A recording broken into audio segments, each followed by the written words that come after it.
Good morning बच्चों। आज हम लोग लैंग्वेज में समास लेसन 7 पढ़ने जा रहे हैं। ठीक है बच्चों, जिसको कि हम लोग कक्षा में पढ़ चुके हैं। आज आपके सामने उसकी वीडियो भेज रहे हैं। बच्चों, सबसे पहले इसमें हम लोगों ने पढ़ा था कि समास किसे कहते हैं। तो समास का बच्चों तात्पर्य ही है कि संक्षेप या संयोग, अर्थात दो या दो से अधिक शब्दों को मिलाकर एक कर देना। इसकी डिफिनेशन है बच्चों, दो या दो से अधिक सार्थक शब्दों के संक्षेपीकरण से बने हुए एक नए सार्थक शब्द बनाने की प्रक्रिया को समास कहते हैं। बच्चों, ये आपके क्वेश्चन नंबर 1 का आंसर भी है। क्वेश्चन आपका है कि समास किसे कहते हैं। आपको ये पहले क्वेश्चन का आंसर लिखना है। ठीक है, इसमें आप लोग चंद्रमा के समान मुख चंद्रमुख और रसोई के लिए घर रसोई घर, ये 2 उदाहरण लिख दीजिएगा, तो आपका क्वेश्चन नंबर 1 कंप्लीट हो जाएगा। उसके पश्चात हम लोगों ने देखा बच्चों कि जैसे लंबोदर शब्द लंब प्लस उदर 2 शब्दों से मिलकर बना है। इसमें गुण संधि होकर आ उ ओ बन रहा गया है, अतः ये शब्द हुआ बच्चों लंबोदर। लंबोदर का ये अर्थ असली अर्थ ये है कि लंबा उदर, मतलब पेट। उदर मैंने पेट, जिसको गणेश जी भी कहते हैं, क्योंकि उनका भी पेट जो है ऊंचा सा लंबा सा था। इसलिए उनको जब उपमा दी जाती है या कहा जाता है तो गणेश जी से उनकी उपमा की जाती है। लंबोदर उनका ये नाम भी पड़ा है। ये आपके बहुब्रीहि समास के अंतर्गत आता है। जब हम किसी विशेष अर्थ में किसी शब्द को लेते हैं, उसका विशेष अर्थ बताते हैं, तब वहाँ पर बहुब्रीहि समास होता है। अब आप इसके पश्चात हम लोगों ने देखा था, क्वेश्चन नंबर 2 बताया था कि सामासिक शब्द किसे कहते हैं। तो बच्चों, उसका आंसर यहाँ से लिखिएगा कि सामासिक शब्द अथवा समस्त पद 2 या 2 से अधिक शब्दों के बीच पारस्परिक संबंध बताने वाले शब्दों अथवा प्रत्ययों का लोप होने पर उन 2 या अधिक शब्दों से एक स्वतंत्र शब्द बनता है, उसे सामासिक शब्द कहते हैं। जैसे राजा का कुमार, तो राजा का कुमार अर्थात राजा का बेटा क्या कहलाया बच्चों? राजकुमार। तो इस शब्द में बच्चों का कारक का प्रयोग करके इसे स्पष्ट करने के लिए किया गया है। ठीक है, उसके पश्चात हम लोगों ने 3rd क्वेश्चन देखा था बच्चों कि समास विग्रह किसे कहते हैं। तीसरा क्वेश्चन है बच्चों, समास विग्रह किसे कहते हैं। उसका आंसर जस्ट यहीं से लिखना है, उसके नीचे से। समास विग्रह, समास के 2 पदों को अलग अलग करने को समास विग्रह कहते हैं।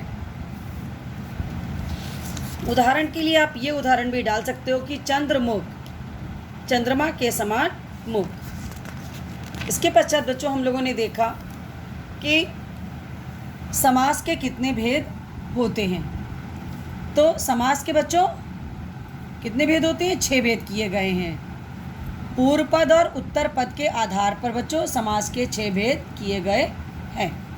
अव्ययी भाव समास, तत्पुरुष समास, कर्मधारय समास, द्विगु समास, द्वंद्व समास और बहुब्रीहि समास। इसके पश्चात हम लोगों ने क्वेश्चन नंबर 4 है हमारा बच्चों कि समास के कितने भेद किए गए हैं। तो आपका आंसर यहाँ समास से लेकर के जो भी मैंने पढ़ा, यहाँ से लेके 6 भेद के नाम लिखोगे। ये आपका क्वेश्चन नंबर 4 है। उसके पश्चात बच्चों हम लोगों ने समास के प्रत्येक भेद के बारे में पढ़ा कि अव्ययी भाव समास किसे कहते हैं।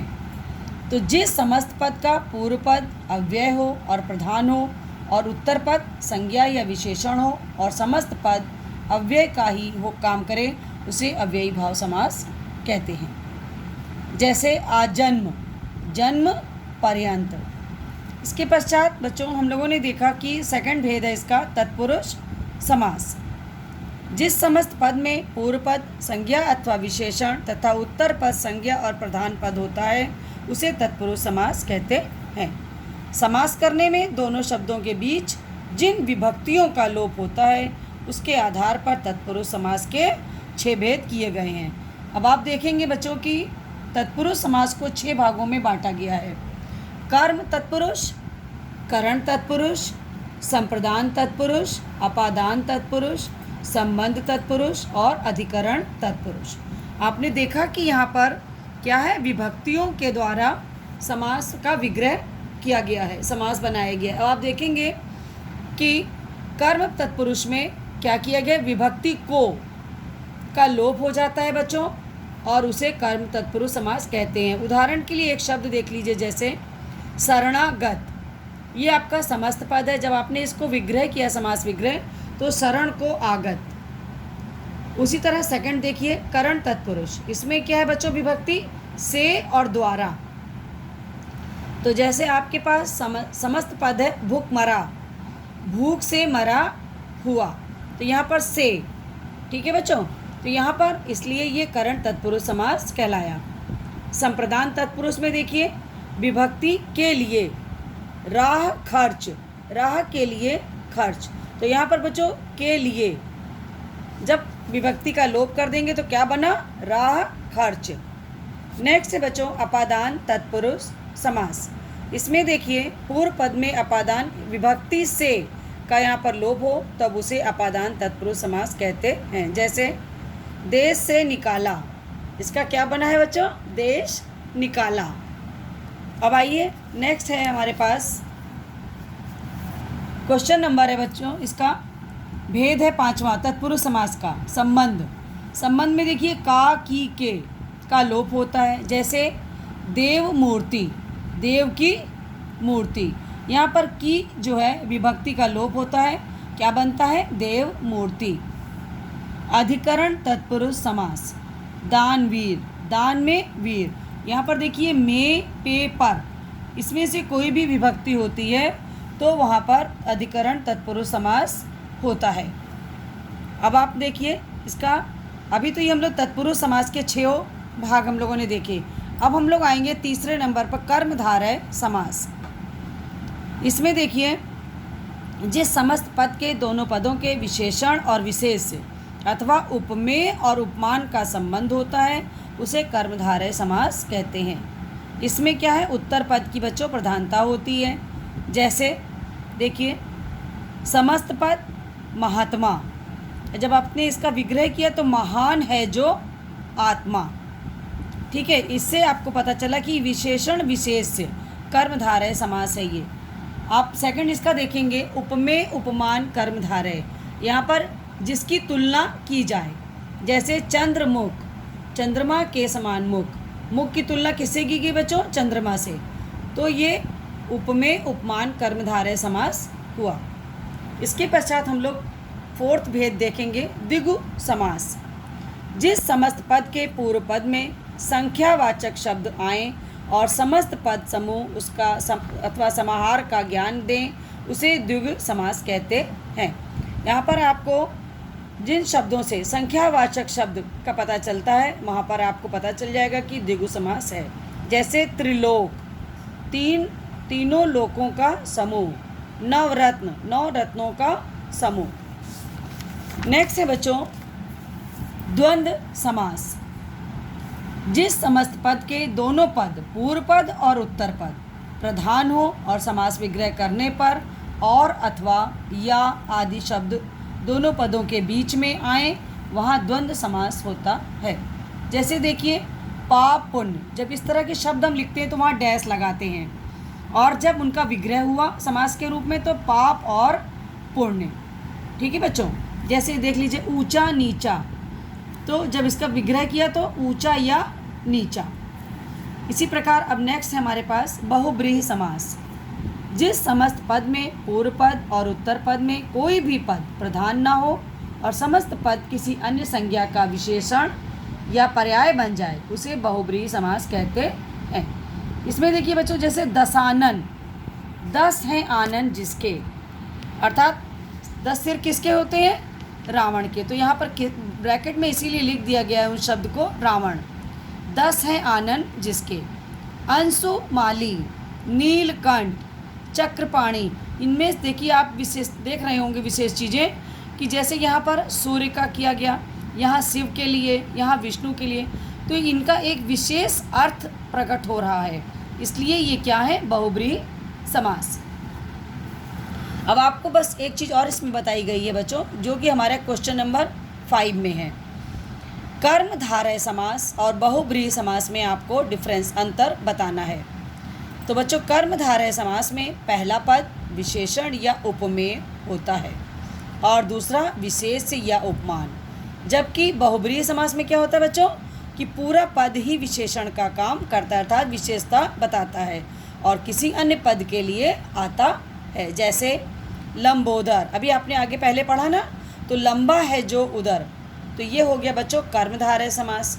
इसी शब्द को जब आपने देखा कि लंबा है उदर पेट, जिसका अर्थात गणेश जी, तो यहाँ पर विशेषता बताई गई इस गणेश जी की, तो ये क्या बन गया बहुब्रीहि समास। ये आपका क्वेश्चन नंबर 5 का आंसर भी है बच्चों, ठीक है। इसके बाद हमारे पास है क्वेश्चन नंबर 6। क्वेश्चन नंबर 6 है बच्चों, द्विगु समास और बहुब्रीहि समास में अंतर बताओ। तो बहुब्रीहि समास में संपूर्ण पद सामासिक शब्द ही विशेषण का कार्य करता है बच्चों, जबकि द्विगु समास में पहला पद संख्यावाचक विशेषण और दूसरा पद विशेष होता है। आपके पास देखिए उदाहरण है त्रिफला, 3 फलों का मिश्रण अर्थात चूर्ण। चूर्ण का मतलब ही यहाँ पर दे दिया इसलिए चूर्ण कि मिश्रण, जब फलों को पीस के जब जो मिश्रण बनता है वो क्या कहलाता है, चूर्ण। तो ये बच्चों आ गया बहुब्रीहि समास। 3 फलों का समूह, यहाँ पर देखिए 3 फलों को एक साथ 3 फल अगर हैं तो उनको समूह के रूप में यूज हुआ, तो वो क्या हो गया द्विगु समास। डिफरेंस आपके सामने है बच्चों। ये क्वेश्चन नंबर आपका 6 है। यहाँ तक आप अपनी कॉपी पे कर लेंगे। उसके पश्चात आपको एक्सरसाइज हमने बताई थी, प्रत्येक में से हमने आपको 5 एक्सरसाइज दी थी कॉपी पे करने के लिए, और इसकी हमने आपको पिक्चर भी भेजी हैं कि इनको कैसे आपको करना है। आपको हम एक एक 2-2 उदाहरण प्रत्येक के बता दे रहे हैं। जैसे मैं आजीवन तुम्हारे साथ रहने की कसम खाता हूँ, यहाँ पर जो बच्चों शब्द अंडरलाइन है उसको आपको क्या करना है, सामासिक शब्दों को रेखांकित करके विग्रह करना है। तो आजीवन का क्या हो जाएगा, जीवन भर। जैसे भीष्म को मृत्युंजय कहा जाता था, तो यहाँ पर आपने अंडरलाइन की किसको, मृत्युंजय, ये आपका सामासिक शब्द है। आपने जब इसको विग्रह किया तो ये मृत्यु को जीतने वाला। क्लियर। इसी तरह सेकंड एक्सरसाइज है आपके पास बच्चों, देखिए कि वाक्यों में समास विग्रह को सामासिक शब्दों में लिखना है। इसके पहले वाले में आपने क्या किया था, सामासिक शब्द बताया था और विग्रह किया था। अब आपके सामने जो वाक्य है उसमें से आपको समास विग्रह हुआ है, उसको सामासिक शब्द में बदलना है।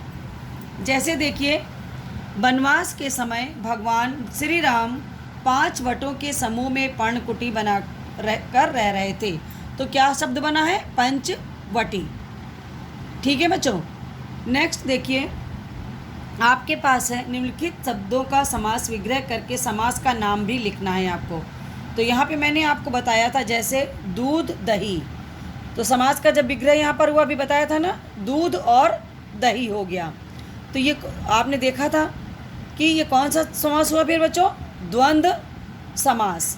जहाँ पर और या लगाकर हम समास का विग्रह करते हैं वहाँ पर द्वंद्व समास होता है। चंद्रमुख, चंद्रमा के समान मुख, कौन सा समास है बच्चों, कर्मधारय समास। इसके भी 5 आपको कॉपी पे अपने करने हैं। नेक्स्ट है आपके पास बच्चों सामासिक शब्दों में प्रयुक्त समास विकल्पों में से छांटिए। आपके पास यहाँ पर शब्द हैं, सामासिक शब्द, और उनके आपको भेद दिए हुए हैं। उसमें से जो ऑप्शन में से राइट है उसमें केवल आपको टिक लगा देना है। जैसे बेखटके, तो क्या हुआ, अव्ययी भाव समास।